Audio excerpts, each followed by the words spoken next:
yang baik, maka mereka idza khasama fajara, bila mereka berbeza pendapat, mereka akan jadi jahat.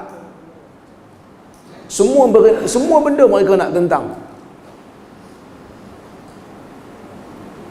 Dan kadang-kadang kita pun pelik, apa benda yang korang nak ni? Kan? Itu yang pertama lah. Dan yang keduanya, hari ni kita baca Sinar Harian kan? Yang mana di Tumpat ada pelajar, ada budak kanak-kanak dicolik selama 3 jam. Bila mana dia solat di belakang, ayah dia solat di depan. Maksudnya saf tu diasingkan. Tak tahulah, mungkin masjid yang suruh ataupun mungkin ayah dia berpahaman begitu. Kita kempen lama dah, saf kanak-kanak ni tak payah diasingkan. Cuma jangan letak belakang imam lah. Sebab nanti kalau imam terbatal, takkan kanak-kanak tu pergi ganti. Cuma kita kata saf kanak-kanak sekali dengan saf orang dewasa, seeloknya letak di hujung saf dewasa, sebelah dengan penjaga dia. Barulah dia tak main, barulah dia selamat daripada dicolik. Kita kempen benda ni lama dah, tapi orang tak mau dengar. Dia kata najis. Pertama sekali, mana dia tahu benda tu ada najis? Dan kalau ada najis, bawa pergi masjid buat apa? Kalau betul ada najis, maksud dia hamilun najasah, dia membawa najis, solat tak sah.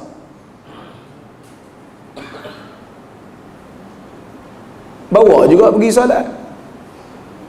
Berdasarkan hadis-hadis, orang yang tak sunat ni, orang yang tak khitan lagi ni, dipanggil aqluf kan, ataupun aghluf. Haji dia sah di sisi para ulama, menunjukkan tidak ada masalah pun. Jadi bila dah kena macam ni, mudah-mudahan kita harapkan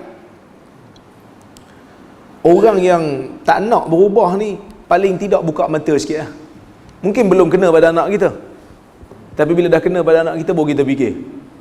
Ramai yang macam tu, belum kena batang hidung dia akan kata kita akan pegang pada tradisi, jangan lawan lah, geng-geng muda ni nak lawan saja. Tapi bila dah jadi macam ni, mungkin dia akan fikir ada benarnya saf kanak-kanak itu tidak diasingkan daripada saf orang dewasa. Pertama, dari sudut keselamatan. Yang kedua, macam mana dia nak belajar solat kalau dia duduk sama-sama dengan budak-budak? Dia duduk sebelah kita, baru dia belajar gerakan solat. Dia belajar cara nak rukuk macam mana, dia tengok ayah dia rukuk, dia tengok sujud macam mana, keadaan tangan macam mana waktu sujud, baru dia belajar. Duduk sama-sama dengan dia, seumur dengan dia kan, huri-huri lah dia kat belakang tu. Itu perkara yang saya nak sebutkan, supaya kita beringat lah. Dan kita kempen benda ni, kita kempen lah. Kerana benda ni sunnah. Berdasarkan hadis Anas bin Malik, dia pernah salat di belakang Nabi bersama dengan budak yatim. Yatim masuk belum balik, dan tidak diasingkan daripada saf. Saya nak baca hadis hari ni, hadis riwayat Ahmad. Hadis ni panjang sikit.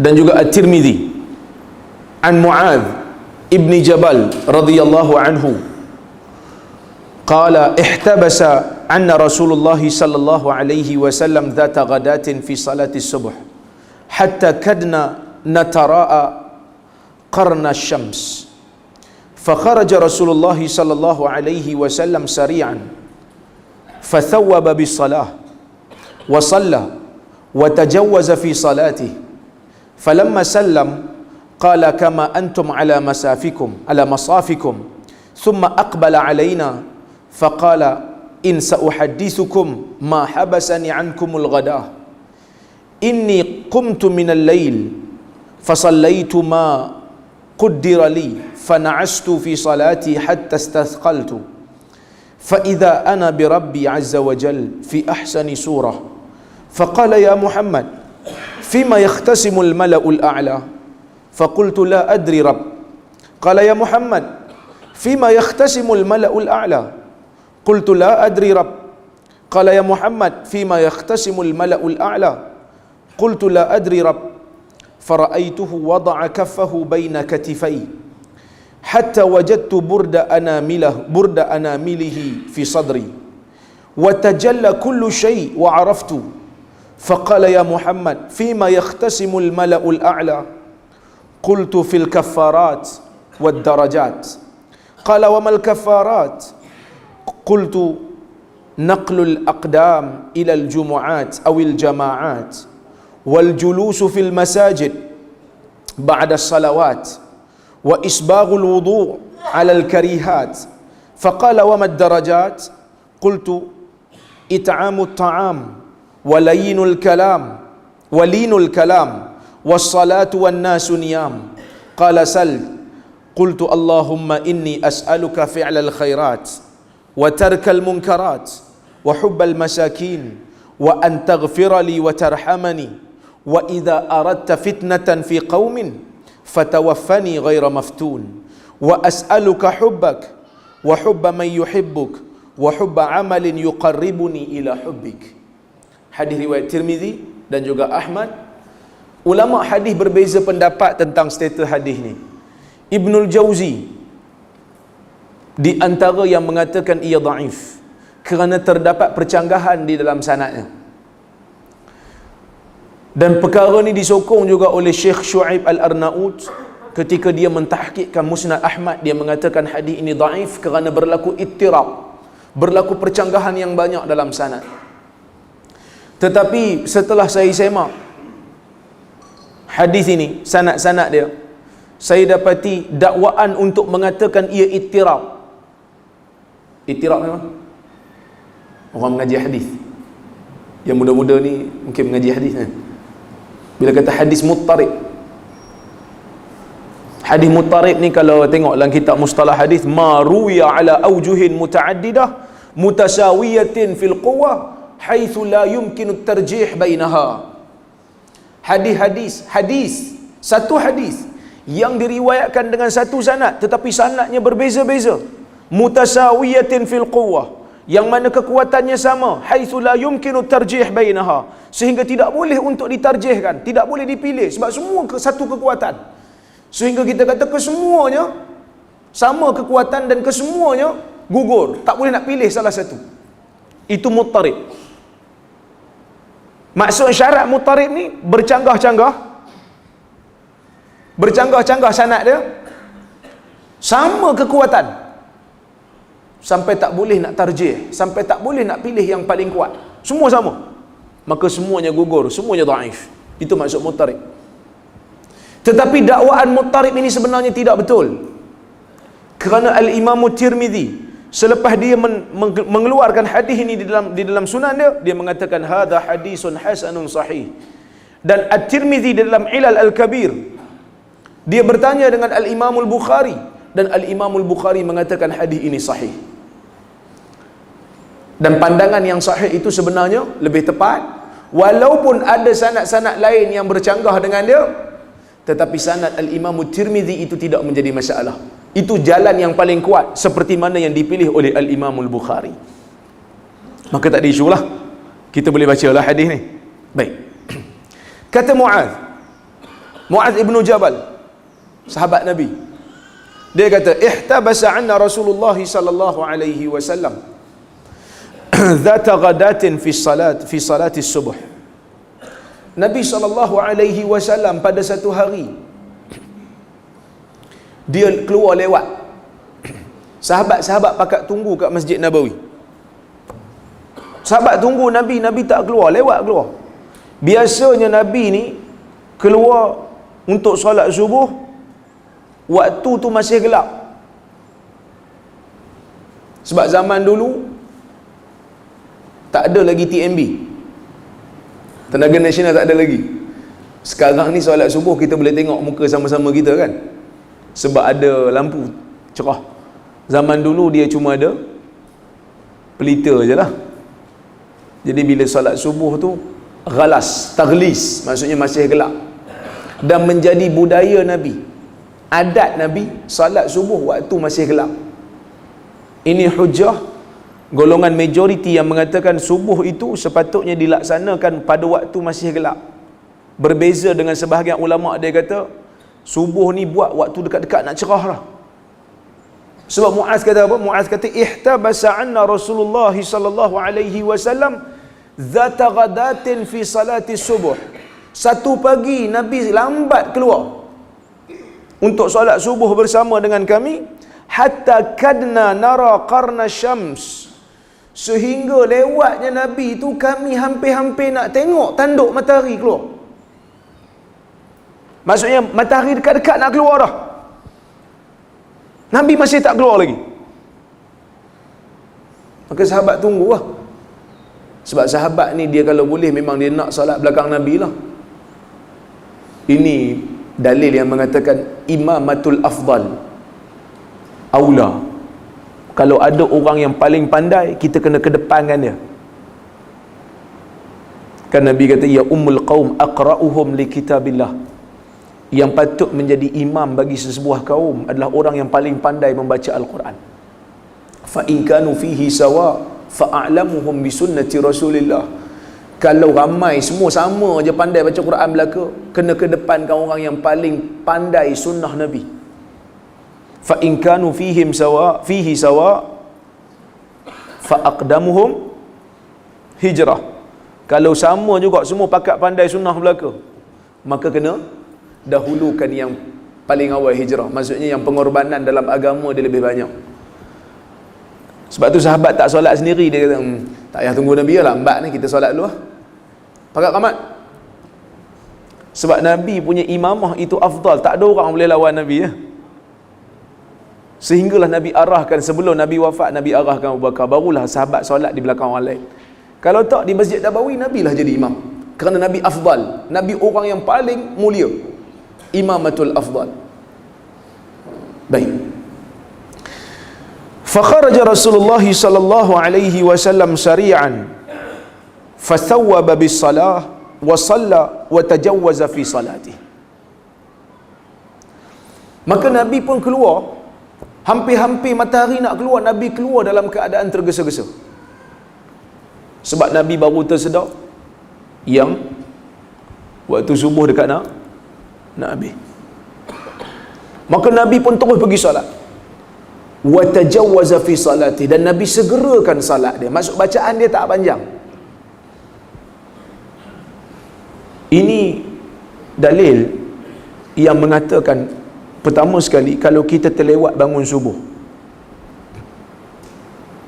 kita jenis jaga subuh, ada satu hari terlewat, benda tu dikira sebagai normal lah, kerana Nabi juga ada waktu-waktu dia terlewat. Kan ada waktu juga Nabi suruh Bilal kejutkan dia, Bilal pun tak sedar, Nabi pun tak sedar kan, dalam perang. Tapi tu dalam perang lah, kita tak perang pun tak sedar. Perang ni sebab penat lah, sebab tu tak sedar kan. Nabi pesan kat Bilal, iqla' lanal fajr, kejutkan kami bila sampai waktu fajar. Bilal dia jadi apa, guard lah kan, jaga, dia tak tidur. Akhirnya dia pun tertidur kan, sehingga terlepas. Maksudnya kalau terlewat, sekali-sekala terlewat, maksudnya itu bukanlah satu benda yang kita kena rasa aib. Sebab Nabi juga waktu ni dia terlewat, tapi tak terlepas lah. Dan menjadi bukti juga, kalau kita terlewat subuh, kita bangun dekat-dekat dah matahari nak naik, ataupun matahari nak terbit, subuh dekat nak habis, fasawwaba bis salah wa tajawwaza fihi, Nabi terus segera melakukan salat, dan Nabi baca dalam keadaan yang ringkas. Sebab kita dah salat, dah lewat. Kerana kata Ibn Rajab Al-Hambali, Ibn Rajab dia tulis satu buku khas untuk hadis ni, Ikhtiyarul Awla fi Hadisil Mala'il A'la. Satu kitab khas, tapi tak tebal lah, 26 muka surat. Tak tebal lah 26 muka surat. Dia syarah hadis ni, baguslah syarah. Saya lepas baca kitab Syarah Ilal Tirmizi yang ditulis oleh Ibn Rajab Al-Hambali, kemudian lepas saya baca Syarah Ilal, saya baca Fathul Bari, juga ditulis oleh Ibn Rajab. Fathul Bari siapa tulis yang kita biasa dengar? Ibn Hajar kan? Ibn Rajab pun ada tulis Fathul Bari. Tetapi Ibn Rajab tulis Fathul Bari tak habis, tak sempurna lah. Syarah kepada Sahih Bukhari itu tak sempurna. Tapi kalau nak banding Ibn Hajar dengan Ibn Rajab punya syarah yang ada, nampak Ibn Rajab lebih hebat dari sudut ilmu hadis, dari sudut ilal. Nampak Ibn Rajab punya cara syarah lebih hebat. Tapi Allah Ta'ala tak rezekikan Ibn Rajab untuk menghabiskan syarah Sahih Bukhari dalam kitab dia Fathul Bari. Bila saya baca Fathul Bari karya Ibn Rajab, saya baca pula Jami' Ulum wal Hikam, syarah kepada Arba'in Nawawi, juga ditulis oleh Ibn Rajab. Tuan-tuan, saya nampak Ibn Rajab adalah satu ulama yang perlu untuk ditonjolkan. Hebat. Dari sudut ilmu hadis, dari sudut ilmu ilal, dari sudut ilmu kejiwaan, raqaiq, tazkiyatun nafs, Ibn Rajab sangat hebat. Cuma pandangan fiqh dia tu agak sikit ganjil lah, sebab dia kata wajib berpegang dengan mazhab 4. Maksudnya mungkin zaman tu dia tengok ada orang yang tak berpegang langsung dengan mazhab, mencari rusah-rusah, maka dia tekan lah pada zaman dia. Sedangkan kita kata selain pada mazhab 4, ada lagi mazhab yang berada di atas kebenaran, macam mazhab Sauri, mazhab Auza'i. Dan Ibn Rajab dalam Fathul Bari menukilkan pandangan mazhab As-Sauri, mazhab selain pada mazhab 4. Mungkin pada zaman dia melihat ada keperluan untuk dia berfatwa begitu kan, macam zaman sekarang lah kan, solat tarawih itu sunat je, tapi wajib kan 20. Kita pun confuse, wajib ke sunat ni? Faham? Kadang-kadang kita pun heran juga, tak tahu lah.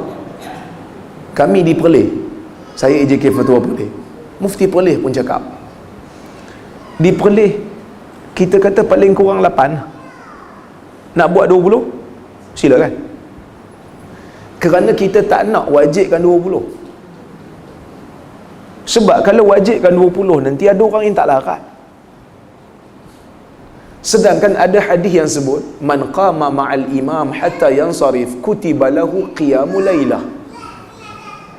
Sesiapa yang solat dengan imam qiyamul lail, dia tak bangkit, tak beredar daripada solat sehingga imam selesai, maka akan ditulis untuk dia pahala menghidupkan satu malam penuh.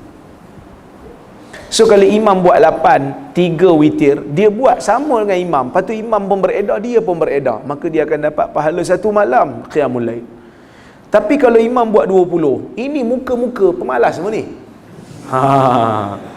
Semua lari bila 8, dapatlah pahala, tapi tak dapat pahala satu malam. Nanti kita tengok, ada negeri, kita hormatlah, tak apa, nak buat 20, wajibkan 20, silakan. Sebab kita pun bukanlah berpegang 20 tu sesaat.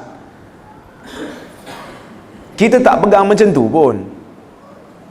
Kita kata okey nak buat 20, tapi kita tengoklah 20 berapa ramai yang tunggu. Takut-takut lepas 8 Bilal dengan imam apa nak buat, dia kata. Semua zaman-zaman ni orang dah buat 8 saja. Sebab kita kempen 8, bukan kita kempen 8 maksudnya kita nak supaya orang kurang ibadat, tak, tapi kita nak orang bersama dengan imam sampai habis. Kan?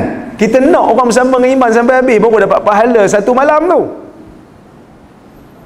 Tapi tengoklah, kan, kita kempen, kita buat 8, orang buat 20, tengok mana ramai. Jadi mungkin dia melihat orang dah yang buat undang-undang tu, mungkin dia kata orang dah malas solat, jadi kita buat 20. Kita tak ada masalah tapi tuan-tuan, cuma kalau orang buat 8, kita ikut yang 8 sampai sudah, kita dapat pahala satu malam. Jadi tak adalah maksudnya orang sampai buat fatwa siapa solat 8 rakaat tarawih tak dapat pahala tarawih. Yang tu fatwa mengarut lah. Sebab dikira tarwihah, tarwihatan, tarawih kan, sekali rehat, 2 kali rehat, dia kira yang rehat, dia bukan kira yang solat. Punya penin.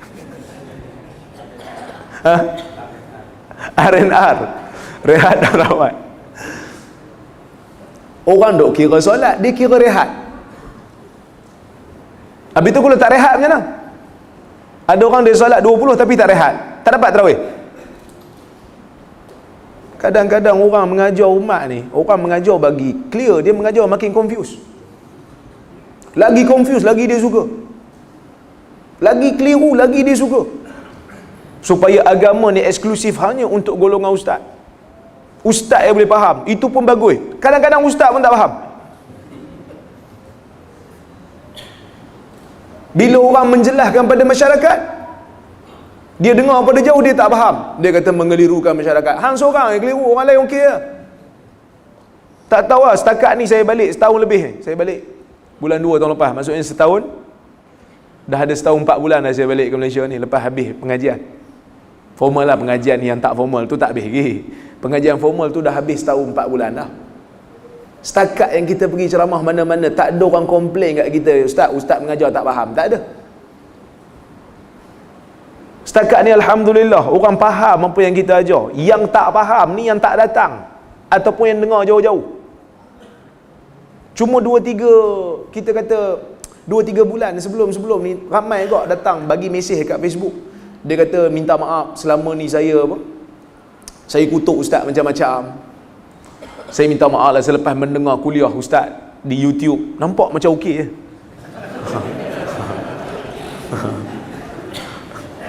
Dia masalah manusia ni, dia tak dengar dulu.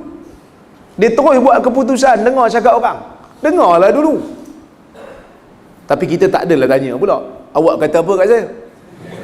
Tak adalah kita kata. Satgi kalau dia cakap orang, kita pula sakit hati. Kita kata tak apa, saya maafkan, tak ada masalah. Yang penting kita terus mengaji, kita terus belajar. Baik. Kemudian saya kata tadi, bila kita terlewat untuk kita bangun, katalah kita bangun subuh tu, kita lewat dekat-dekat nak terbit matahari dah, kita segerakan. Jangan panjang-panjang. Segerakan supaya 2 rakaat dalam solat subuh tu berada lagi masih dalam tempoh waktu. Kalau kita mampu untuk jadikan solat subuh kita sebelum matahari terbit, tu terbaik.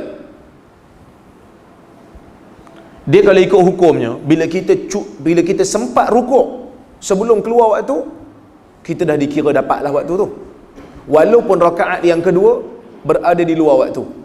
Katalah kita solat subuh kan, rakaat pertama tu kita rukuk, bangkit daripada rukuk, matahari terbit, maksudnya habis lah waktu subuh. Subuh kita masih sah, kerana kita sempat untuk rukuk di dalam waktu, sebelum waktu keluar. Man adraka raka'atan minal asr faqad adrakal asr.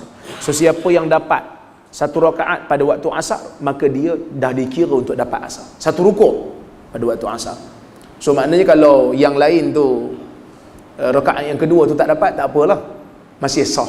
Tapi kalau mampu untuk 2 rakaat berada dalam waktu, itu lebih afdal. Maka sebab itu Nabi solat tu segera. Nabi tak panjangkan, Nabi segerakan. Kemudian falamma sallam, lepas daripada Nabi bagi salam, qala kama antum ala masafikum. Lepas daripada Nabi bagi salam, Nabi kata dekat sahabat, kama antum ala masafikum, semua duduk lagi dalam saf, jangan bangkit. Semua duduk dalam saf, jangan bangkit. Summa aqbala alaina, kemudian Nabi pun berpaling. Nabi berpaling menghadap kami. Dan memang dalam banyak hadis, Nabi SAW lepas daripada subuh, Nabi akan interaksi dengan sahabat dia. Kerana lepas pada subuh ni dia tak ada salat ba'diyah kan. So Nabi akan berinteraksi dengan sahabat dia, sama macam hadis ni. Nabi kata, in sa'uhaddithukum ma habasani ankumul ghadah. Aku akan bercerita kepada kamu apa yang telah menghalang aku daripada kamu pada pagi ini. Inni qumtu minal lail fasallaitu ma quddira li fana'astu fi salati hatta istasqaltu. Semalam ni, kata Nabi, yang menyebabkan aku lewat semalam ni, aku qiyamul lail, aku qiyam salat malam. Fasallaitu ma quddira li, maka aku salat sebanyak mana yang telah ditakdirkan untuk aku mampu buat. Fana'astu fi salati, tiba-tiba aku mengantuk dalam salat. Menunjukkan Nabi ni manusia lah, dia pun mengantuk juga macam mana kita mengantuk. Hatta stathqaltu, sehingga aku rasa salat itu berat, rasa kepala aku berat sangat, aku mengantuk. Fa idza ana bi rabbi, tiba-tiba aku tertidur. Ni Nabi nak cerita mimpi dia dengan sahabat. Ini juga menjadi dalil kita dibolehkan untuk bercerita tentang mimpi yang kita rasa memberi berita gembira kepada sahabat kita yang terdekat. Kerana mimpi yang mengembirakan ni merupakan satu nikmat. Ada hadis Nabi SAW menyebut dalam hadis riwayat Abu Daud dengan Tirmizi.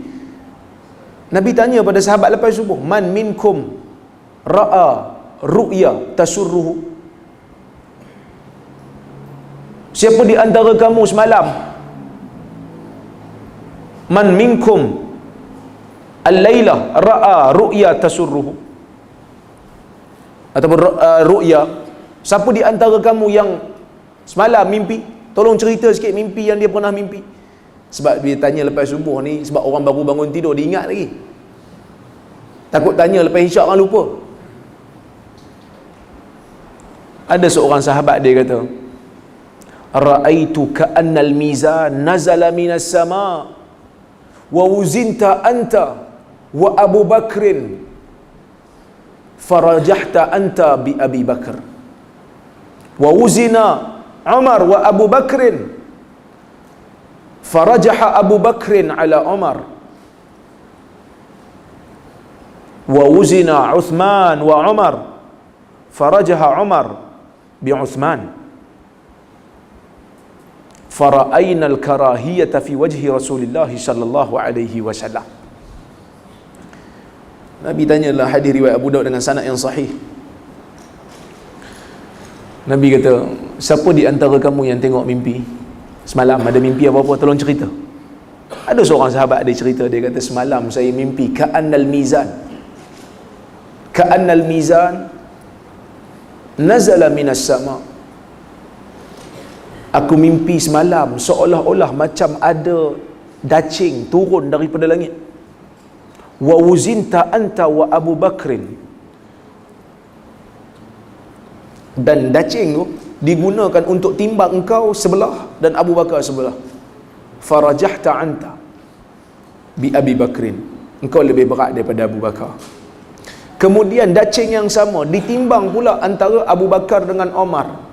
Farajaha Omar bi Abi Bakrin, Omar lebih farajaha Abu Bakrin bi Omar, Abu Bakar lebih berat daripada Omar. Kemudian ditimbang pula Uthman dengan Omar, maka Omar lebih berat daripada Uthman. Summa rufi'al mizan, kemudian timbangan itu diangkat. Fara'ainal karahiyata fi wajhi Rasulillah. Lepas daripada sahabat tu cerita, lepas pada tu timbang tu pun ataupun dacing tu pun diangkat ke langit, kami melihat di wajah Nabi ada rasa macam sedih. Kenapa Nabi sedih pula? Nabi sedih kerana Nabi faham mimpi itu memberikan isyarat. Bila ditimbang Nabi dengan Abu Bakar, berat belah Nabi, okeylah. Mana ada orang lebih afdal daripada Nabi? Bila ditimbang pula antara Abu Bakar dengan Umar, berat belah Abu Bakar pun okeylah, sebab Abu Bakar ni as-siddiq. Bila ditimbang Umar dengan Osman, Umar berat lagi daripada Osman, okeylah, kerana Umar ni al-Faruq. Sumbangan Umar besar dalam Islam. Tiba-tiba yang menjadikan Nabi sedih ni, lepas daripada ditimbang Umar dengan Osman, Umar berat lagi, kemudian timbangan tu terangkat ke langit. Nabi faham selepas daripada zaman Umar akan berlakulah fitan, akan berlakulah kekacauan dan perpecahan antara umat Islam. Bukan maksud Osman tu tak ada kebaikan, tapi lepas daripada Umar meninggal dunia, Umar dibunuh, maka akan timbul perpecahan di zaman Osman. Maka sebab tu Nabi nampak macam sedih. Kita dalam bab mimpi ni kita tak ekstrim tolak, kerana ada mimpi-mimpi sahabat yang Nabi takwil. Kita tak ekstrim tolak dan kita tak ekstrim untuk terima. Dan kita katakan mimpi ni ada mimpi yang memberikan isyarat dan ada mimpi yang tak berikan isyarat. Mainan tidur, adghathul ahlam, mainan tidur. Kalau mimpi mainan tidur, yang ni tidak memberi apa-apa makna lah. Tapi kalau mimpi itu mimpi yang memberikan isyarat, contoh mimpi beri isyarat, dia berulang-ulang benda yang sama. Tidur hari ini mimpi benda tu, esok mimpi pun tidur mimpi benda yang sama. Itu di antara isyarat dia memberikan khabar. Ataupun mimpi yang beri isyarat ni, bila kita duk fikir, lepas kita bangun tu kita fikir, kita jadi macam terfokus pada mimpi tu. Mimpi tu biasanya memberikan isyarat. Ini Nabi kata apa? Mimpi ni satu juzuk daripada juzuk kenabian. Bukan maksud orang mimpi yang bagus-bagus ni terus jadi Nabi dah. Sagi perasaan pula. Dr. Zaimi kata mimpi satu juzuk daripada juzuk kenabian. Maknanya saya Nabi lah? Tak. Satu juzuk daripada juzuk kenabian, kerana Nabi ni selain daripada menyampaikan syariat, dia menyampaikan kepada umat apa yang bakal berlaku pada masa akan datang. Sebab tu bila kita baca hadis fitan, hadis dekat-dekat nak kiamat, Nabi bagi tahu apa yang akan berlaku pada masa akan datang, supaya kita sebagai orang beriman, kita bersedia dan kita cuba perbaiki diri untuk berhadapan dengan situasi fitan, situasi fitnah yang berlaku pada akhir zaman nanti. Tu di antara maqasid, tu di antara objektif Nabi bagi tahu kat kita hadis-hadis yang bakal berlaku pada masa akan datang. Tapi ada orang disalah faham. Dia ingat, tak apalah, Nabi pun kata dah memang akhir zaman ni akan teruk, jadi kita terimalah, jom kita sama-sama beriman dengan hadis ni, kita terukkan dunia ni.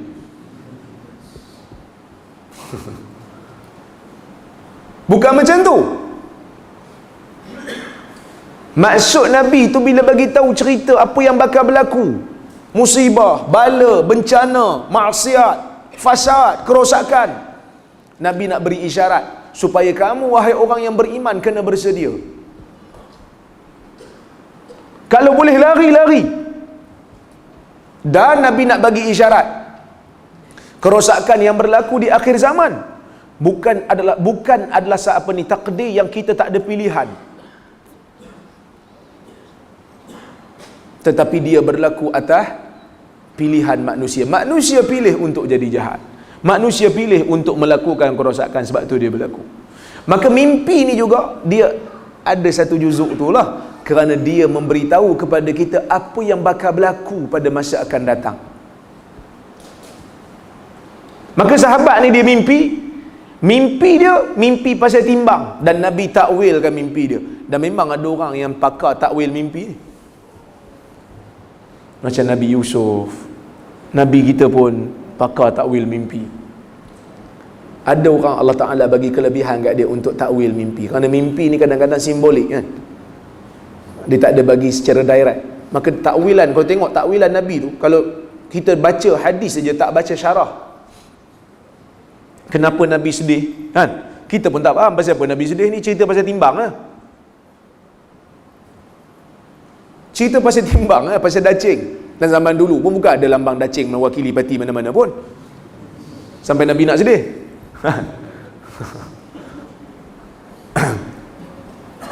Dan Nabi cerita dia bermimpi.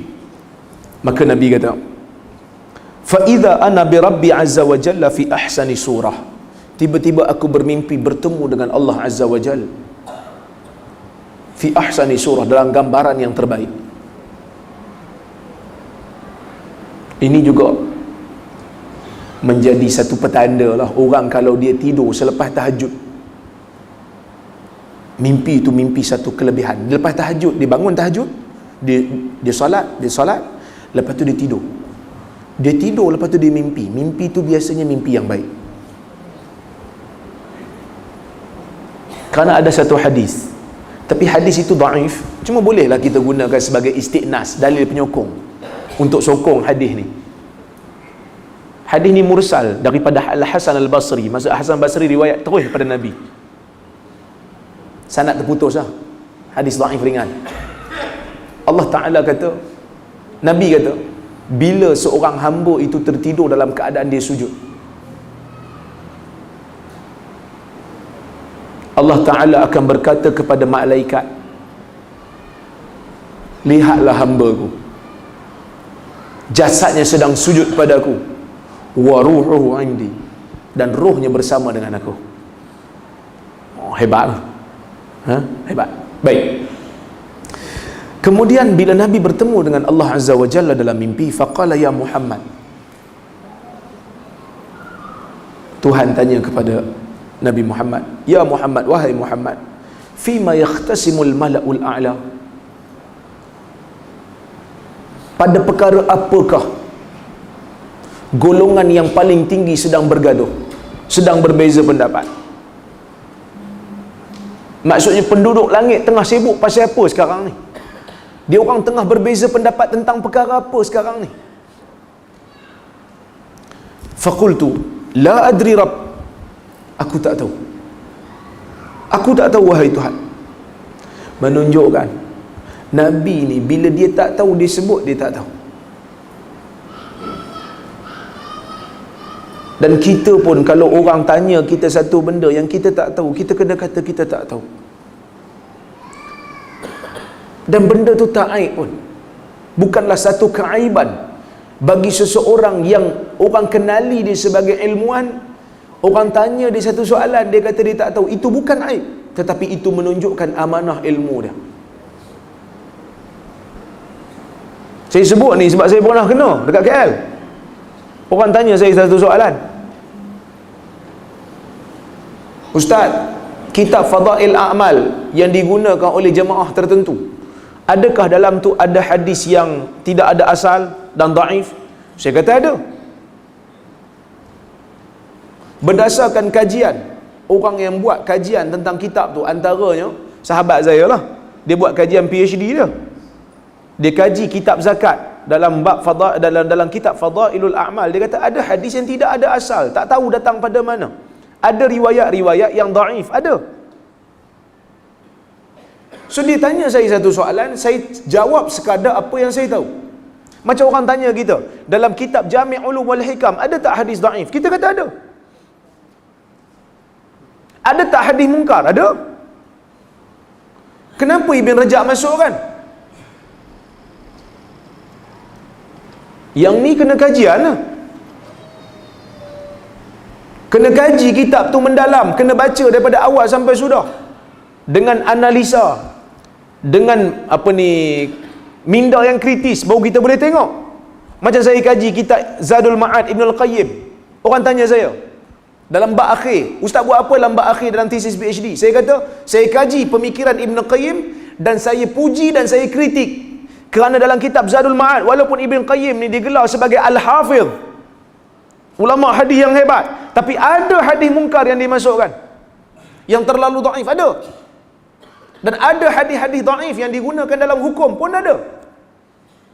Kenapa dia masukkan? Saya tak tahu. Cuma saya kata ini kesilapan Ibn Qayyim. Moga Allah Ta'ala mengampunkan dia. Saya pergi dekat satu kolej dekat negeri Selangor. Saya dipanggil untuk membentangkan satu bab daripada tesis saya. Tiba-tiba ada seorang pensyarah, dia bangun. Dia kata, ni doktor nak tanya satu soalan. Dia kata, saya nak tanya ni, kenapa Ibn Taymiyah ni dan juga Ibn Qayyim ni ada masukkan hadis-hadis yang kadang-kadang terlalu dhaif dan dhaif dalam kitab-kitab mereka. Saya kata, yang pertama, saya bukan Ibn Taymiyah dan saya bukan Ibn Qayyim. Itu yang pertama. Yang keduanya, kita bukan menjadikan dia sebagai Nabi sehingga kita nak kata dia maksum.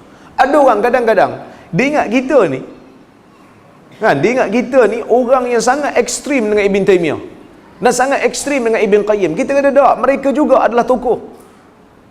Lahu ma lahu wa alaihi ma alaih. Ada kelebihan dan ada kekurangan. Kita treat dia, kita lahiran dia sama macam tokoh-tokoh yang lain juga. Bukan makna kesilapan dia pun kita nak bela, tak. Salah lah. Cuma tesis saya itu belum terjemah lagi lah kan.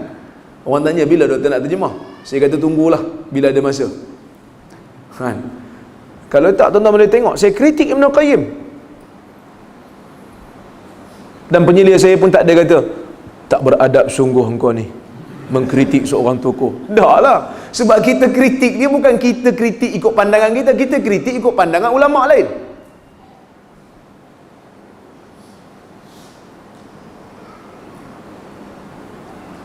Saya suka dengan pandangan Syekh Naqib Al-Attas bila dia guna satu istilah, walaupun saya ada benda yang saya tak setuju beberapa perkara dengan dia lah kan, terutamanya bila dia cuba untuk kata hadis yang tuntut negeri ilmu, tuntut ilmu sampai negeri Cina tu, dia cuba nak kata sahih kerana maknanya betul. Sampai Sa'ad bin Abi Waqqas pun pergi ke negeri Cina. Kita kata makna betul, belum tentu hadis tu Nabi sebut. Kau nak kata sahabat pernah pergi negeri Cina, sahabat pernah pergi Turki, sahabat juga pernah pergi Mesir, ada sahabat pergi Yaman. Jadi nak tuntut ilmu sampai negeri Yaman juga. Kebenaran satu maklumat dengan Nabi sebut ke tak sebut tu dua benda yang berbeza. Kena bezakan benda tu. Bukan semua benda betul kita boleh sandarkan Nabi kan. Maka dia ada sebut satu benda, dia kata sindrom bebalisme. Oh, bagus tu dia punya istilah. Kita boleh viralkan istilah tu. Sindrom bebalisme. Sindrom bebal maksudnya dah lah bodoh, tak tahu diri sendiri bodoh. Kita tak nak berlaku dalam masyarakat ni sindrom bebalisme yang mana dia tak faham. Sebenarnya dia tak faham. Sebenarnya dia yang tak faham. Bila kita berinteraksi dengan pandangan tokoh, kita tidak memaksumkan dia. Kita tak mengatakan semua pandangan dia betul. Tak. Ada benda yang kita boleh ambil dan ada benda yang kita boleh tolak.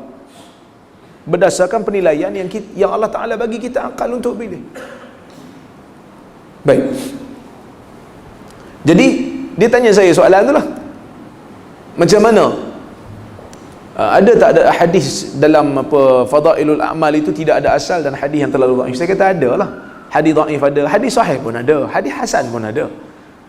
Sekadar yang kita tahu kita jawab lah. Lepas tu dia tanya pula, Syekh Zakaria Al-Kandahlawi ni bukan ke muhaddis besar?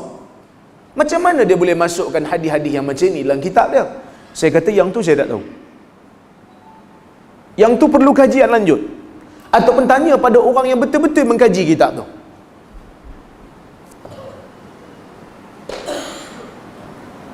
Lepas tu dia macam takkan tak tahu kot. Saya katalah, memang saya tak tahu. You sebagai orang yang mengajar hadis kena tahu benda ni. Saya pun tak tahu kenapa tiba-tiba dia tempo. Saya bila dia tempo, saya pun tempo jugalah. Saya kata bukan syarat nak mengajar hadis kena tahu benda tu. Banyak lagi benda lain saya tahu.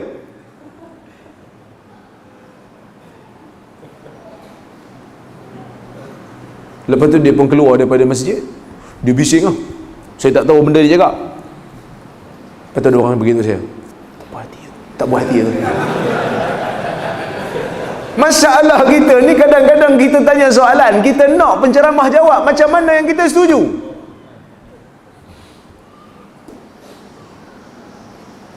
Dan tak malu pun saya nak bagi tahu bila saya tak tahu. Saya tak tahu, saya tak tahu. Sebab Nabi pun pernah jawab pada Tuhan, saya tak tahu. Dan Tuhan tak pernah kata kat Nabi, hang Nabi tu. Tuhan tak pernah kata. Tapi Tuhan ulang soalan yang sama. Tuhan nak tengok Nabi ni amanah tak amanah. Dia tanya soalan yang sama 3 kali.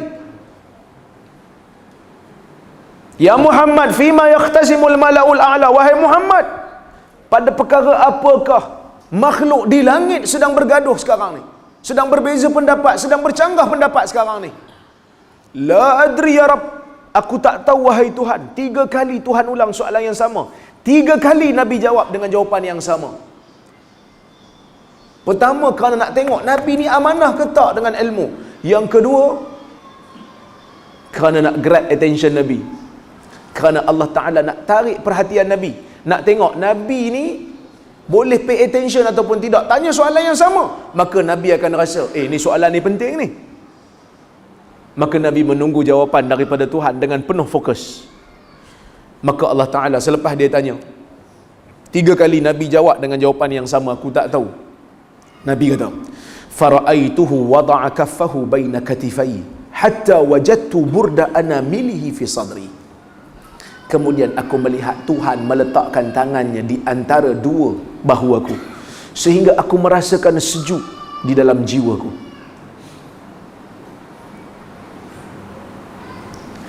Wallahu a'lam. Begitulah yang Nabi riwayat, maka begitulah yang kita terima, dan kita tidak membayangkan bagaimana ia berlaku, dan kita tak bayangkan macam mana bentuknya.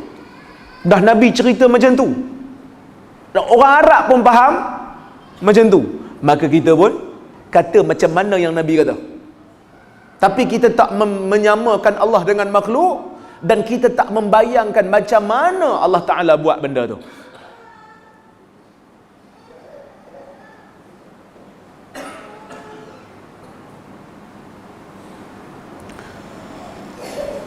Ibn Taymiyah rahimahullah, seperti mana yang dinukilkan oleh Ibnul Qayyim dalam kitab dia Zadul Ma'ad, dia kata lepas peristiwa ni lah Nabi bila pakai serban, Nabi panjangkan ekornya sampai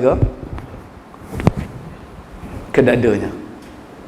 Kerana peristiwa tu, mimpi tu memberikan kesan hebat pada Nabi, jadi Nabi pun pakai serban, Nabi panjangkan ekor dia sampai ke dada dia.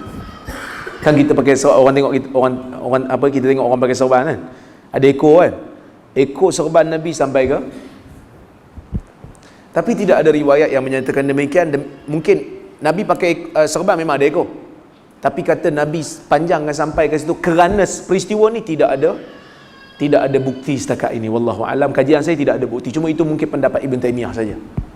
Baik, dan saya kritik Ibn Taymiyah kan, sagi orang kata kita ekstrim pula kan dia. Baik, wa tajalla kullu syai' wa araftu, maka selepas Tuhan buat benda tu pada Nabi, tiba-tiba Nabi kata wa tajalla kullu syai', semua benda yang Tuhan tanya tadi, yang asalnya Nabi tak dapat jawapan, selepas peristiwa ni tajalla kullu syai' wa araftu, semua benda jadi terzahir depan mataku dan aku tahu. Maka Tuhan tanya sekali lagi, ya Muhammad, fima yaqtasimul mala'ul a'la, wahai Muhammad, pada perkara apakah yang makhluk di langit sedang berbeza pendapat? Qultu fil kafarat wad darajat, mereka sedang berbeza pendapat pada kafarat dan pada darajat. Kafarat, perkara yang menyucikan dosa, wad darajat, perkara yang mengangkat darjat seorang makhluk. Qala wa mal kafarat, Tuhan kata, apa itu kafarat?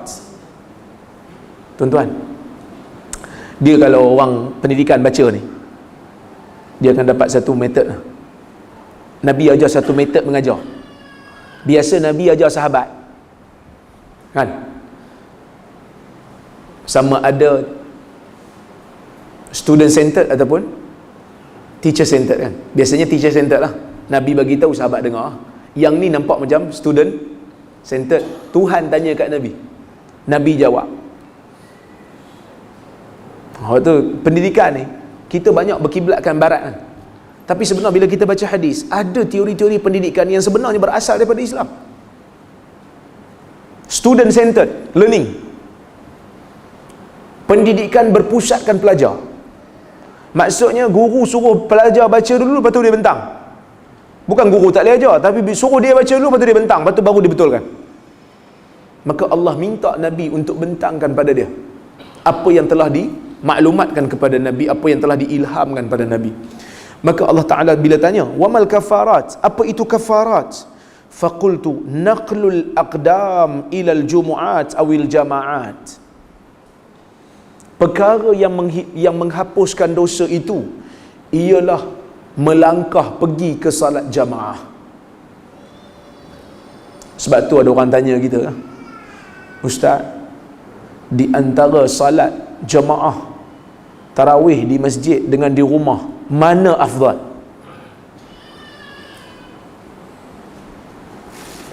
Mana afdal?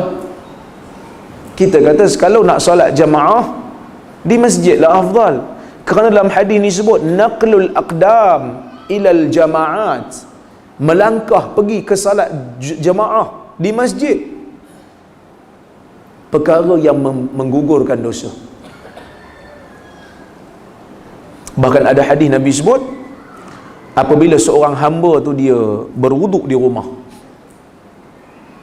kemudian dia pergi ke masjid, la yuridu illa salah, dia tidak ada tujuan lain melainkan salat, setiap langkah dia tu akan menggugurkan dosa dia. Setiap langkah akan menggugurkan dosa dia. Bahkan kata para ulama, kalau kita ni nak pergi masjid, masjid tu lebih kurang kita boleh sampai dengan jalan kaki, kita jangan naik motor, jalan kaki ya. Kerana itu lebih memberikan faedah kepada kita. Dari sudut dia menggugurkan dosa. Naqdul aqdam ilal jamaat. Baik. Kemudian Nabi kata lagi, wal julusu fil masajid ba'da salawat. Perkara yang mengampunkan dosa juga ialah duduk dalam masjid selepas daripada salat. Dan kita kalau boleh tuan-tuan, saya juga, tuan-tuan juga, kalau boleh lepas salat tu kita duduk sekejap. Terutama kalau hari tu kita banyak dosa, kan? Terutama kalau kita tengah banyak dosa ni, kita duduk lepas salat tu, kita duduk, kita zikir, kita doa pada Allah, minta ampun. Kerana waktu tu adalah waktu malaikat sedang berdoa untuk kita. Ada dalam hadis, tengok hadis, al malaikah tusalli ala ahadikum fi musallahu ma lam yuhdis. Malaikat akan sentiasa berdoa kepada salah seorang daripada kamu selagi mana dia duduk di tempat dia salat. Dia duduk di situ,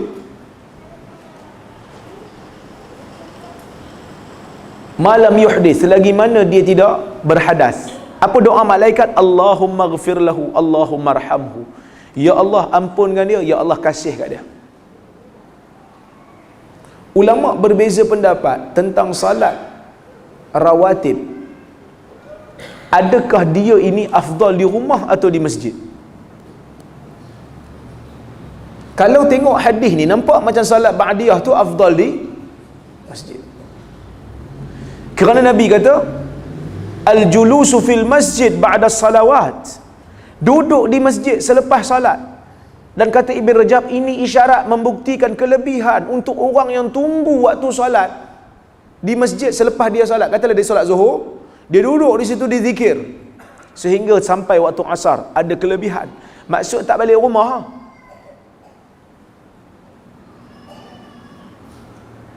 Maka Syekh Abdul Aziz At-Tarifi mengatakan, untuk solat rawatib ni Nabi menunjukkan dua-dua. Ada yang Nabi solat di rumah, ada Nabi solat di masjid. Tetapi untuk lepas sebelum subuh dan juga selepas maghrib, memang ada dalil khas yang afdal buat di rumah. Ini kita cerita afdal dengan tak afdal, bukan boleh tak boleh. Sagi orang faham lain pula. Yang ni afdal dengan tak afdal. Habis tu ustaz, yang solat yang Nabi sebut afdalu salatil mar'i fi baitihi illa al-maktubah, sebaik-baik salat satu orang daripada kamu ialah di rumah dia kecuali solat yang wajib. Hadis ni umum, maksudnya sunat yang mutlak. Kita nak salat sunat mutlak, kita buat di rumah, supaya rumah kita tak jadi macam kubur lah. Ada solat yang kita buat di rumah. Tapi solat rawatib boleh buat di rumah dan boleh buat di masjid. So kalau kita nak tunggu waktu solat antara maghrib dengan isyak, kita tunggu, kan? Tak apa, kita duduk lah, duduk di masjid. Baik.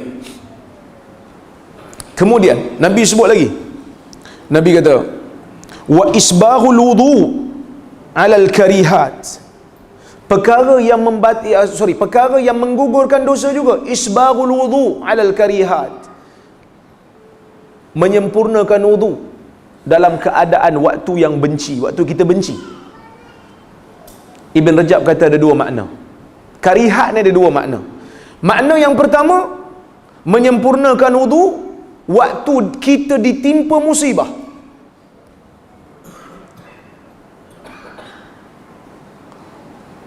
Kana Nabi sallallahu alaihi wasallam idza nabahu syai' badara ila salah. Nabi ni bila datang apa saja perkara kat dia, dia akan terus pergi ke salat. So kalau kita ditimpa musibah, waktu tu waktu boleh salat, bukan waktu haram salat, bukan waktu makruh salat, kita pergi salat. Ambil wuduk salat. Allah Ta'ala sebut wasta'inu bisabri wassalah. Mintalah pertolongan kepada Allah dengan sabar dan melakukan salat. Ayat ni Allah Ta'ala suruh minta tolong, tapi ada isyarat. Minta tolong tu waktu kita ditimpa kesusahan, kerana Allah Ta'ala kata minta tolong dengan sabar. Yang mana sabar ni bila mana kita ditimpa kesusahan. Wassalah, dan mendirikan salat. Wa innaha lakabiratun illa 'alal khashi'in. Dan salat itu adalah sangat berat melainkan bagi orang-orang yang khusyuk. Memang betul pun. Kalau kita ditimpa musibah, nak pergi salat tu memang tak khusyuk lah. Kita duk terfikir musibah tu, tapi kita latih diri lah.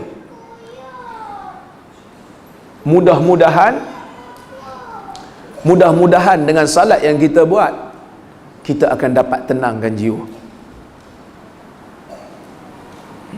Kita akan dapat tenangkan jiwa kita. Baik. Itu makna yang pertama lah. Makna yang kedua, menyempurnakan wuduk pada waktu yang dibenci adalah pada waktu yang sejuk. Ini isyarat untuk afdaliyat qiyamil lail. Waktu yang sangat baik untuk salat adalah waktu qiyamul lail, kerana waktu tu biasanya waktu yang sejuk. Maknanya kita salat pada waktu malam lah, itu juga menggugurkan dosa. Bahkan wuduk ni pun secara umumnya memang menggugurkan dosa kecil kita lah. Sebab Nabi sebut dalam hadis, Nabi kata, man ahsana al-wudu, man tawadda'a wa ahsana wudu'ahu, kharajat khatayahu min jasadihi hatta takhruja min tahti azfarihi. Apabila salah seorang daripada kamu berwuduk dan dia menyempurnakan wuduk dia berwuduk dan sempurnakan wuduk, maksudnya dia basuh anggota-anggota tu dengan sempurna. Kalau tak sempurna tak dapat lah. Kerana ada orang ambil wuduk kadang-kadang tumit tak kena. Ada hadis Nabi, wailul lil aqabi minan nar, celakalah tumit-tumit yang tak kena air daripada api neraka. So maknanya orang ambil wuduk tak betul ni ada ancaman khas, kerana salat jadi tak sah.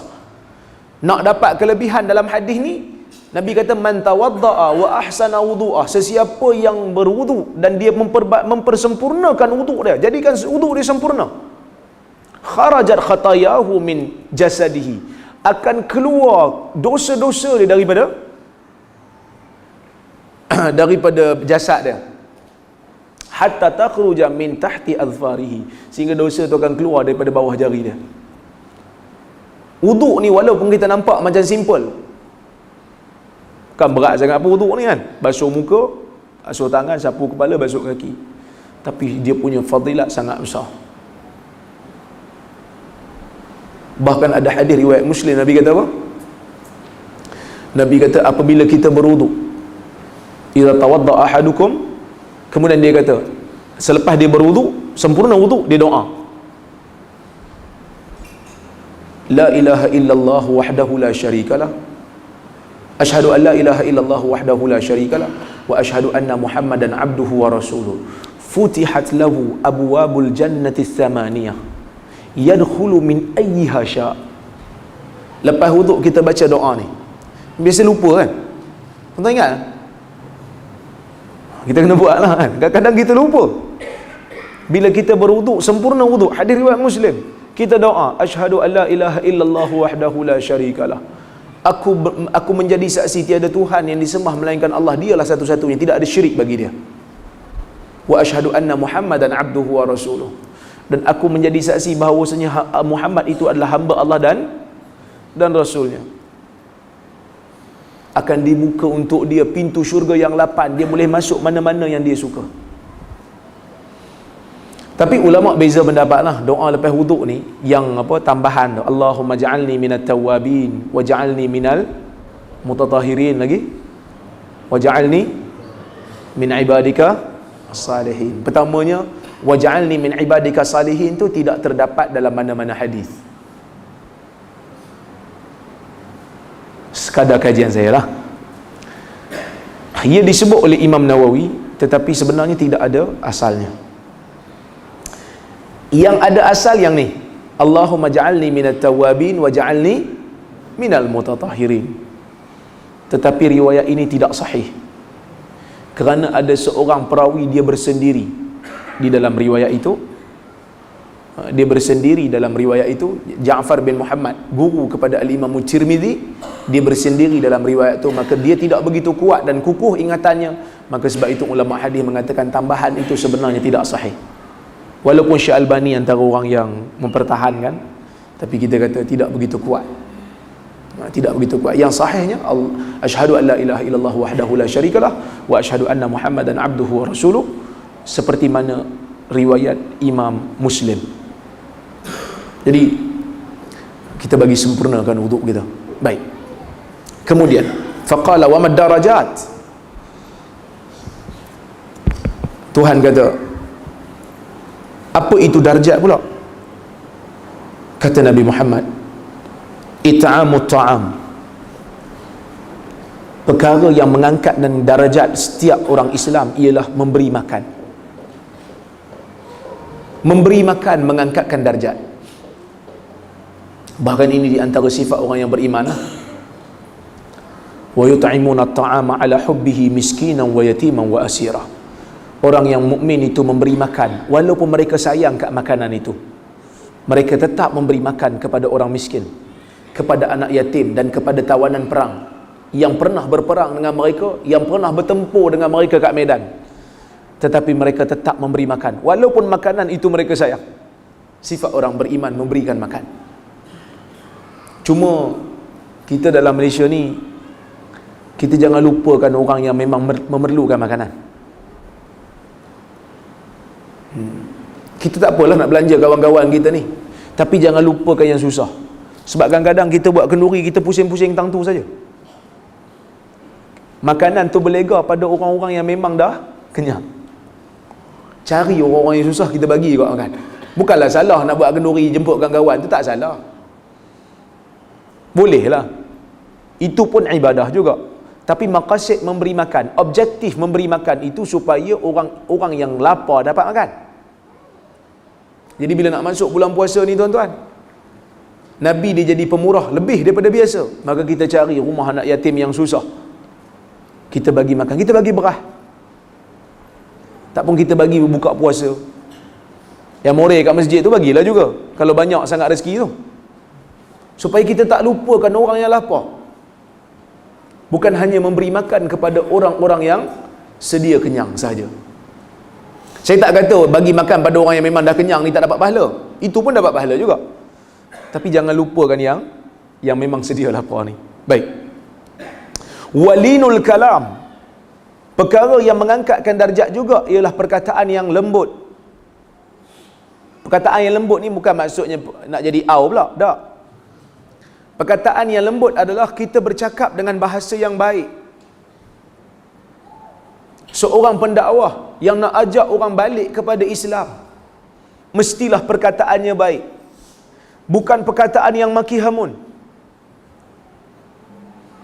Tidak dinamakan pejuang ahlu sunnah wal jamaah kalau mulutnya hanya maki hamun orang dalam kuliah dia. Nabi tak pernah maki hamun orang secara dalam setiap kuliah dia. Mesti ada maki. Tak. Nabi tak pernah maki orang. Bahkan dalam hadis menyebut, laisal mu'min bita'an wala la'an wala al-badhi. Bukanlah seorang mukmin ini ta'an, yang suka mencela orang lain, wala la'an, yang suka melaknat orang lain, wala al-badhi, orang yang perkataan dia kotor. Itu bukan mukmin. Orang boleh menilai cok apa pun yang kita letak untuk dakwah kita. Tapi bila mana perkataan kita perkataan yang jijik dan kotor, jiwa orang yang beriman tak boleh nak ikut. Walaupun pada awalnya kita kempen, kitalah ahli sunnah, kitalah ahli sunnah, tapi kita maki orang, kita panggil orang dengan gelaran anjing, orang tak boleh ikut. Orang akan kata ini bukan sunnah ni, ini bukan ahli sunnah. Walaupun kita pakai label, kita pakai serban tebal dan kita pakai label kita kononnya kesufian yang melampau, kita sufi, tapi bila mana kita maki orang, orang tak boleh nak ikut. Maka sebab itu Nabi kata nak diangkat darjat di sisi Allah dan di sisi manusia juga, perkataan tu kena baik. Allah Ta'ala kata pada Nabi Musa dan Harun, dia kata apa? Wa qula lahu qawlan layyina. Nabi Musa dan Nabi Harun diperintahkan oleh Allah Azza wa Jal untuk bertemu dengan Fir'aun.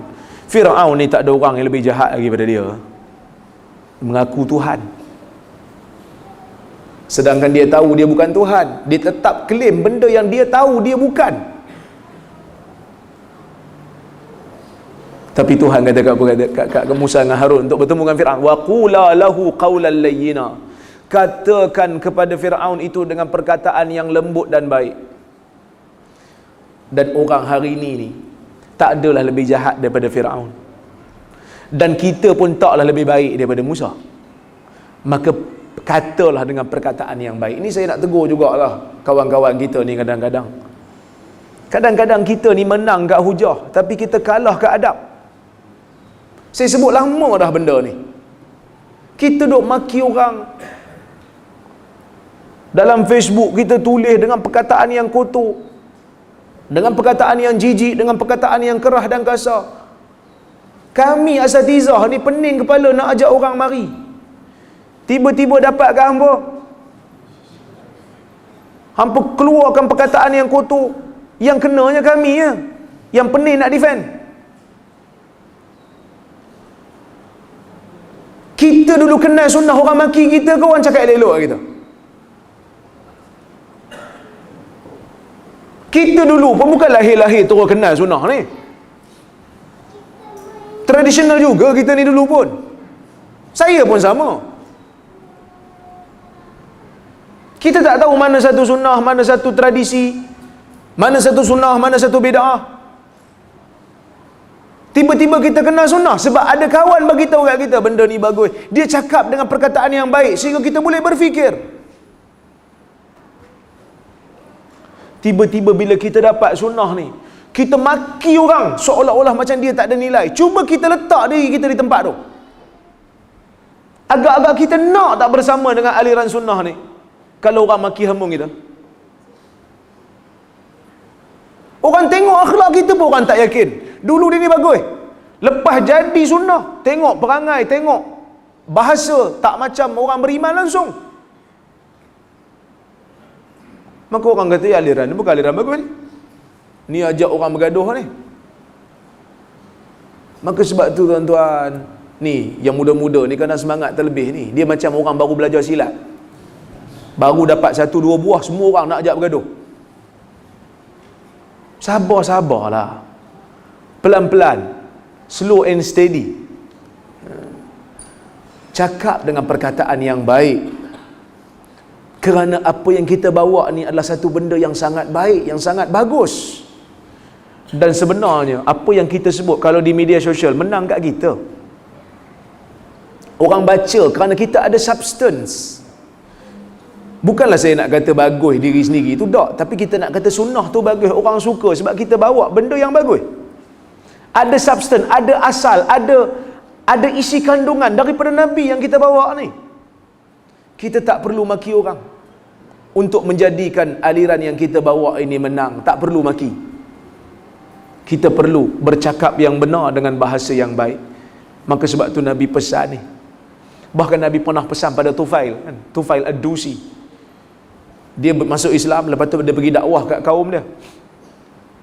Mula-mula dia dakwah kat bini dia masuk Islam. Lepas tu dia dakwah kat kaum dia tak mau masuk Islam. Dia datang kat Nabi, dia kata, "Ya Rasulullah, kaum aku tak mau terima Islam. Kau doa supaya Allah Ta'ala turun azab kat dia."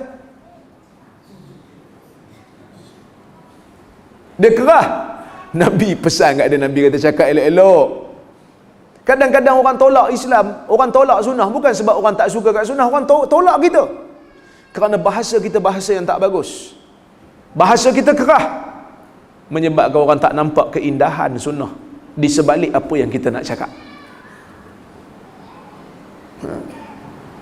Lepas kenal sunnah, muka pun tak nak senyum, serius je. Nak melawak pun dah tak boleh, seorang pun takut. Tuan tengok kan, tuan tengok macam saya, senyum je kan. Orang buat poster saya pun, awas dia kata, Rozaimi Al-Kazzab, Albani kedua, tapi gambar saya senyum kan. Nak kata awas tu letaklah muka yang brutal sikit kan. Biasa nak letak reward kan, orang letak reward saya nak tangkap penjenayah, muka mesti muka brutal. Ni muka kita muka senyum ya. Nampak sangat bukan penjenayah, bukan apa ni, pengkagum kepada terorisme, bukan. Kita menggalakkan perdamaian dan keharmonian, kita mengiktiraf perbezaan pandangan. Cuma kita nak dalam negara ni kita buat free market lah, pasaran terbuka. Awak promosi barang awak, saya promosi barang saya. Awak promosi barang, saya promosi barang. Tengok siapa menang. Gunakan segala apa yang awak ada, dan saya pun guna segala kemampuan yang saya ada. Kita tengok siapa menang. Jangan main sekat-sekat. Ni belum apa, baru nak datang ceramah ya. Dah surat datang, mohon disekat dia ni. Kerana apa? Kerana dia suka mengelirukan orang. Tapi kalau mengelirukan orang, takkan orang jemput kan. Baik. Wassalatu wan nasu niyam, dan perkara yang mengangkat darjat juga salat dalam keadaan manusia sedang tidur lena, iaitu qiyamul lail. Kemudian Allah Ta'ala kata kepada Nabi Muhammad, sal, wahai Muhammad, mintalah. Mintalah. Qultu Allahumma inni as'aluka fi'lal khairat. Ya Allah, aku minta kepada kamu untuk melakukan perkara yang baik. Wa tarkal munkarat, dan meninggalkan perkara-perkara yang mungkar. Ya Allah, aku minta pada kamu buat benda baik dan tinggal benda mungkar. Dia kena jalan serentak. Dia tak boleh benda baik pun buat, benda jahat pun buat. Yang ni lalat, tak mau. Ada orang kan, konsert head metal pun dia apa head banging pun dia pergi, kasidah pun dia pergi. No, kena ikutlah yang baik kita buatlah, yang mana tak baik tak buatlah. Baik. Wa hubbal masakin, dan aku minta kepada kamu ya Allah untuk rasa cinta kepada orang miskin. Kenapa minta cinta pada orang miskin? Orang kaya pun tak ada pun ni. Tak ada pula Nabi minta Allahumma inni as'aluka hubbal aghniya. Aku minta kepada kamu perasaan cinta kepada orang kaya. Kerana orang kaya ni tak payah minta. Memang kita suka dengan orang kaya ni, sebab ada kepentingan. Jadi minta sayang pada orang miskin ni adalah satu benda yang perlu untuk kita doa. Sebab kadang-kadang kita tengok orang miskin ni, kita menyampah pada, maka tak bagus perasaan tu. Kalau cinta pada orang miskin, itu menunjukkan ada ikhlas dalam jiwa. Kerana kita cinta dia bukan ada kepentingan. Kita cinta dia memang betul-betul sebab dia miskin, kita bagi makan kat dia. Hubbal masakin. Wa antaghfirali wa tarhamani, dan aku minta ya Allah supaya engkau mengampunkan aku dan sayang pada aku. Wa idza aradta fitnatan fi qaumin fatawaffani ghaira maftun. Ya Allah, jika engkau ingin turunkan fitnah, jika engkau ingin turunkan bala bencana. Fitnah ni maksud dia bala, bila dia turun orang tak tahu mana satu yang hak, mana satu yang batil. Itu maksud fitnah. Bukan fitnah ni tuduh orang, yang tu buhtan. Yang tu buhtan. Sebab tu hadis fitan, hadis akhir zaman dipanggil fitan. Sebab bala bencana yang turun pada waktu tu menyebabkan manusia tak tahu mana satu yang hak, mana satu yang batil. Sebab tu bila fitnah tu turun, Nabi kata innaha satakunu fitnatun, innaha satakunu fitanun al-qa'idu fiha khairun minal mashi fiha wal mashi fiha khairun minas sa'i ilaiha, atau kama qala. Akan berlaku sungguh-sungguh fitan, akan berlaku sungguh-sungguh, akan turun bala bencana. Orang yang berjalan, orang yang duduk dalam waktu tu lebih baik daripada orang yang berjalan. Orang yang berjalan lebih baik daripada orang yang berusaha masuk ke dalam dia. Maksud dia, Nabi kata bila turun satu bala, kita tak tahu mana satu betul, mana satu salah, jangan join. Jangan terlibat. Maka Nabi doa, Nabi kata, idza aradta fitnatan fi qaumin tawaffani ghaira maftun. Ya Allah, bila engkau nak turunkan satu fitnah, satu bala bencana, sehingga bila dia turun orang tak tahu mana yang hak dan batil, maka matikanlah aku dalam keadaan aku tidak difitnah, dalam keadaan aku bebas daripada fitnah ni. Antara fitan yang pernah berlaku dalam sejarah, fitnah antara sahabat lah. Muawiyah gaduh dengan Ali. Bila orang tanya kepada Imam Zuhri, Imam Zuhri kata apa? Orang minta supaya Imam Zuhri komen. Imam Zuhri kata, tilka dima taharallahu minha yadi fala uridun ulathima lisani. Itu darah-darah yang Allah Ta'ala telah bersihkan tangan aku daripada terlibat dengannya, maka aku tidak mahu untuk lidah aku dikotorkan dengan bercakap tentangnya. Fitnah. Baik. Dan ini juga menjadi isyarat. Orang tanya saya, kenapa Imam Bukhari dia lepas dia terkena fitnah, ujian yang besar ketika mana orang anggap dia sebagai ahli bid'ah dalam masalah adakah Quran itu makhluk ataupun tidak, sehingga semua orang anggap dia sesat. Ramai orang anggap dia sesat. Dia kata apa? Dia doa kepada Allah. Dia kata, ya Allah, laqad daqat alayya al-ard bima rahubat. Ya Allah, bumi dah jadi sempit. Sebelum ni bumi ni luas, dah jadi sempit dah pada aku. Maka matikanlah aku. Maka Allah Ta'ala matikan dia pada malam raya. Orang tanyalah, macam mana Ustaz? Bukankah ada hadis larang kita minta mati? Kecuali kita kena kata, jika itu yang terbaik untuk saya. Tapi Imam Bukhari memang minta mati dan dia tak ada kata pun jika itu yang terbaik. Yang tu Imam Bukhari minta bila dia confirm dan yakin dia telah difitnah. Maka kita bila telah difitnah dan kita telah termasuk dalam fitnah, maka pada masa tu boleh. Sebab tu Nabi kata, fatawaffani ghaira maftun. Matikanlah aku ya Allah dalam keadaan aku tidak difitnah. Kerana mati dalam keadaan tidak difitnah confirm kebaikan. Kalau bala yang lain tak apa, kita minta, ya Allah matikan saya jika itu yang terbaik untuk saya. Baik. Wa as'aluka hubbak, dan aku minta kepada kamu ya Allah supaya kamu cintakan kepada aku. Wa hubba man yuhibbuk, dan cinta kepada orang yang mencintai kamu. Maksudnya kita minta supaya kita sayang pada Allah, dan kita minta supaya kawan-kawan kita pun yang kita sayang tu pun sayang pada Allah. Berat kalau kita sayang pada orang ataupun pada kita berkawan dengan orang yang tak cinta pada Tuhan. Susah kan? Kita cinta pada Tuhan, tiba-tiba dapat isteri tak cinta pada Tuhan. You know?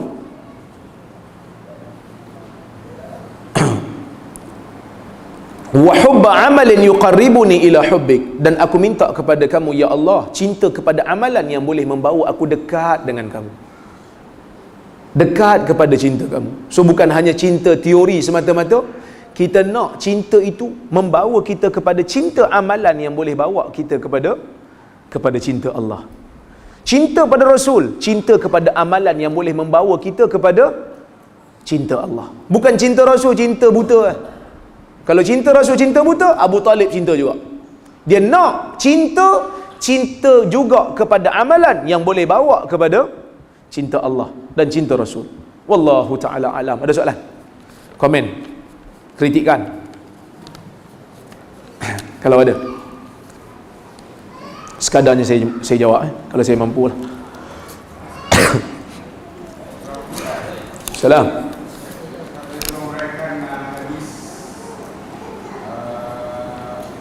Kalau bukan dengan kesembuhan Bani Israel, secara makanan dan daging kita tidak pasti dia busuk.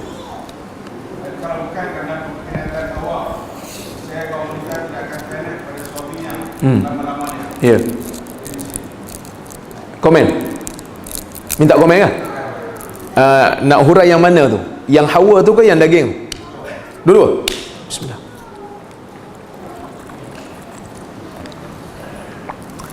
Hadis tu sahih, dan hadis tu menjadi pertikaian juga oleh golongan modernis. Yang Nabi kata, kalau tidaklah kerana Bani Israel, daging tidak akan jadi busuk. Kalau tidak kerana Hawa, lam takhun unsa zawjaha. Maksudnya kalau tak kerana Hawa, maka orang perempuan ni tidak akan mengkhianati suaminya. Nampak macam apa ni, dosa warisan ni? Dah. Maksud dia pertama, kalau tidak kerana Bani Israel, maka daging tak akan jadi busuk. Kerana Bani Israel inilah orang yang pertama yang kedekut, tak nak bagi daging yang lebih pada orang lain, tak nak sedekah, dia simpan sampai jadi busuk. Bukan maksud sebelum tu daging tak pernah busuk walaupun disimpan, tak. Sebelum tu, orang kalau dia sembelih apa-apa, dia akan bagi orang lain makan. Macam mana Nabi Ibrahim kan, dia akan bagi makan daging tu, dia akan kongsi bersama-sama sehingga habis. Tak dan nak simpan dah. Bani Israel ni kedekut kan, hutang pun dia minta bunga. Bani Israel lah. Jadi dia orang lah kaum yang pertama yang sunnah kan, bukan sunnah tu, yang mengamalkan sanna, yang mengamalkan budaya simpan daging, tak nak bagi ke orang, kedekut sehingga busuk. Zaman dulu tak ada peti ais. Dan kalau tidak kerana Hawa, maka orang perempuan dia tak akan khianat. Khianat kat sini bukan maksud khianat tu curang, tak. Khianat tu tak buat dengan sempurna, tak buat tanggungjawab dengan sempurna, kerana Hawa tu sendiri adalah satu jenis daripada manusia yang ada kelemahan. Maksudnya orang perempuan walau macam mana pun dia usaha untuk jadi isteri yang salihah, di mana-mana pun dia dalam beberapa perkara mesti ada kekurangan. Dia tak mampu nak buat sesempurna yang dia mahukan. Ada kelemahan.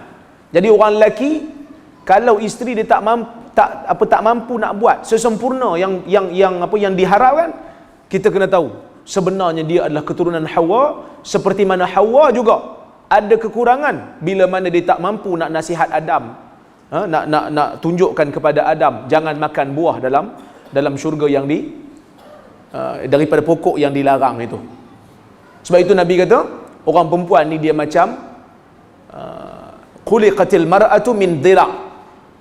Perempuan itu dicipta seperti tulang rusuk. Dalam riwayat Muslim disebut kadhila', seperti tulang rusuk. Fa inna a'waja ma fi dhila' a'la. Perkara yang paling bengkok daripada tulang rusuk ni yang paling atas. Kalau kamu pergi untuk cuba luruskan dia, tukasiruhu, kamu akan patahkan dia. Fa in tatruku tabqa a'waj, yabqa a'waj. Kalau kamu biarkan dia akan kekal bengkok. Istausu bin nisa'i khaira, pesanlah yang baik kepada orang perempuan. Maksudnya kalau orang perempuan ada kesilapan, ada kekurangan, jangan kata ni orang perempuan memang macam ni, menyusahkan. Jangan. Nasihat elok-elok. Jangan dok marahkan kejadian dia, tapi nasihat elok-elok. Benda ni tak elok, benda ni tak bagus. Okey. Boleh? Timbul persoalan apabila naiknya Khalifah Sayyidina Ali, beliau terus menggugurkan keturunan pemerintah Umawi termasuk Muawiyah. Kenapa tindakan Ali memecat mereka? Ali pecat Muawiyah? Saya tak pasti yang itu. Tapi kalau betul lah Ali gugur kan, dia bak gugur tak gugur ni dia bukan satu penghinaan pun. Umar gugur orang yang lebih bagus daripada tu, Khalid bin Walid. Dia bak lantik dengan gugur ni, dia bukan apa, dia bak politik ya. Bak politik saja.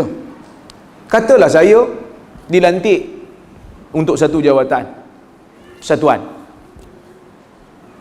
Lepas tu saya tengok ada yang 2-3 orang nampak macam tak berapa nak boleh kerja dengan dia ni, tak berapa nak match.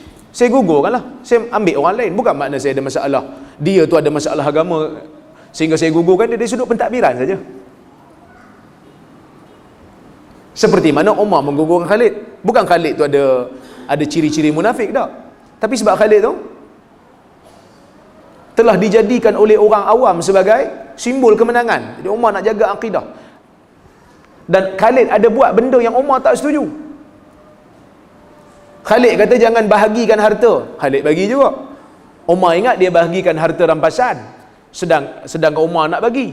Khalid kata tak, aku bagi harta aku sendiri. Jadi Umar tetap tak setuju.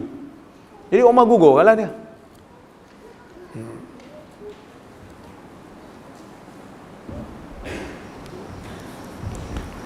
Mohon Ustaz jelaskan tentang ziyadatus siqah. Ziyadatus siqah ini adalah satu fenomena Apa ziyadatul siqah? Ziyadatul siqah ni tambahan perawi yang dipercayai. Kita ada satu hadis. Semua perawi riwayat tanpa tambahan. Tiba-tiba ada seorang je perawi yang dia tu siqah, dia tu dipercayai. Tapi ditambah satu perkataan yang boleh menyebabkan hadis tu menjadi berbeza sikit maknanya dengan riwayat orang lain. Macam inilah saya baca hadis pada tuan-tuan. Tuan-tuan pergi riwayat pada anak murid, dalam ramai-ramai ni ada seorang perawi yang tambah satu perkataan ataupun satu ayat yang boleh menyebabkan riwayat tu difahami dengan cara yang berbeza. Maka ziyadatul siqah ni fenomena. Adakah ziyadatul siqah diterima ataupun tidak? Kita kena tengoklah. Kalau perawi tu walaupun dia dipercayai, tapi dia tu tidak begitu kukuh untuk menerima ataupun untuk menambah perkara yang syekh tu sebut, maka riwayat dia dipanggil sebagai ziyadah munkarah, tambahan yang salah. Sebagai contoh,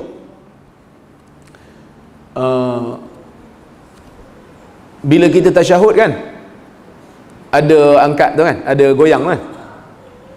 Goyang tu dia datang daripada seorang perawi yang namanya Zaidah Ibn Qudamah. Majoriti tak tambah, dia seorang yang tambah. Itu ziyadatul siqah.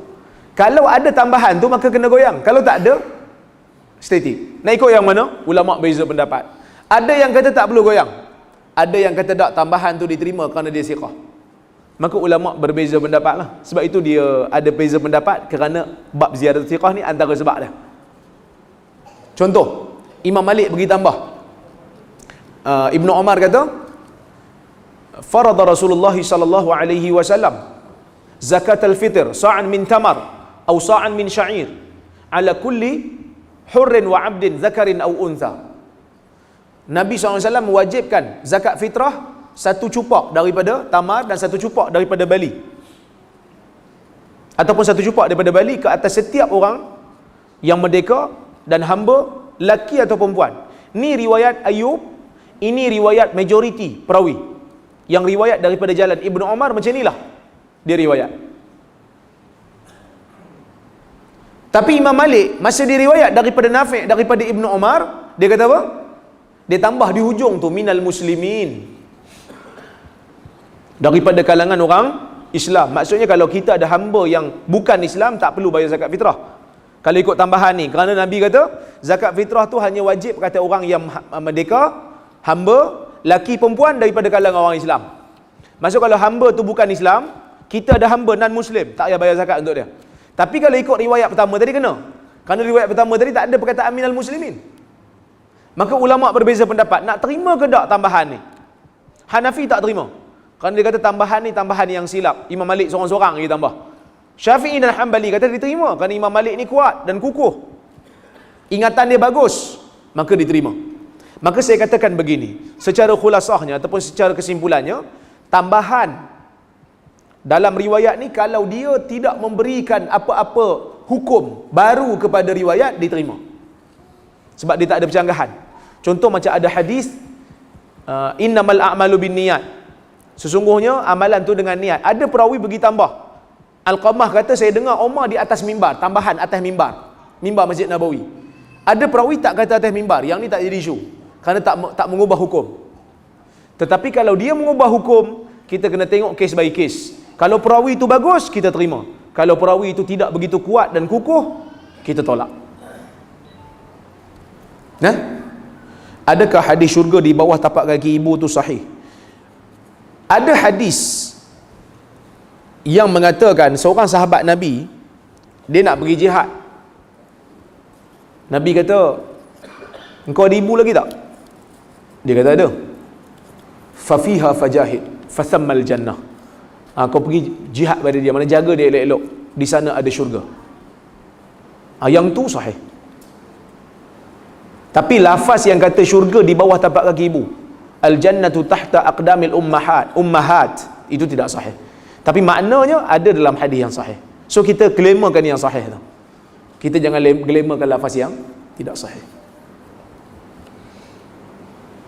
Ada tak ulama yang telah buat semakan terhadap kisah yang terdapat dalam tafsir Al-Azhar, Buya Hamka? Saya ada buat juzuk 30. Kita buat, saya buat dengan Ustaz Zahiruddin. Ustaz Zahiruddin dia edit balik, dan saya menilai balik hadis-hadis dalam tu, dan tuan-tuan doakan supaya kami dapat buat secara keseluruhan. Kita cubalah untuk tahun ni atau tahun depan kita akan cuba buat, insya-Allah kalau ada rezeki. Setakat ni belum ada lagi lah yang penuh. Yang ada pun baru juzuk 30, itu pun belum diterbitkan lagi.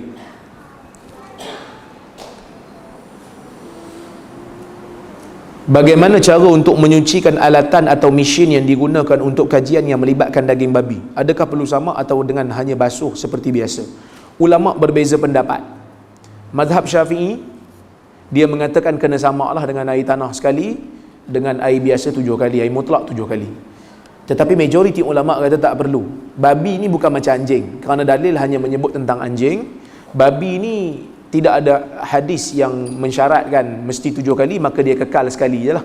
So kita basuh macam biasa, macam basuh najis yang lain, dia akan bersih. Dan saya memilih pendapat majoriti ulama dalam masalah ni, wallahu ta'ala alam. Adakah sabun jenama taharah boleh menggantikan air tanah bagi tujuan sama? Saya tengok Malaysia ni kurang ke tanah? Saya pun heran juga. Tanah kat luar berlambak sampai nak jual sabun tanah buat apa?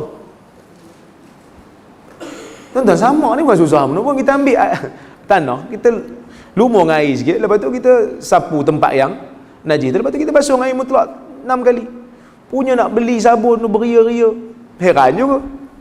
Tapi kot saya duit banyak Ustaz, saya nak beli juga, tak apa, buat beli. Tapi JAKIM pun dah keluar fatwa, dia kata boleh kan? Saya tak tahu, kajian JAKIM setakat yang saya tahu kata boleh, sah dia kata. Wallahu a'lam, boleh lah beli. Tapi pada saya macam bazir sikit lah, bazir sikit lah.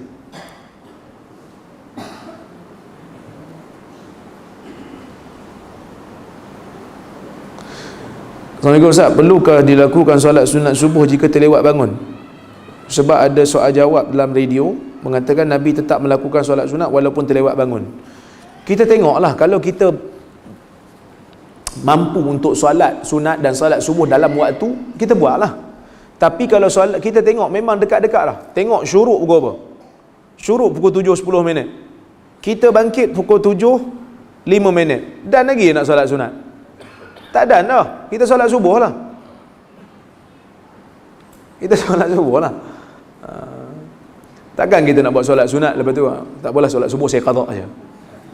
Kan tak cerdik tu kan. Wallahu a'lam.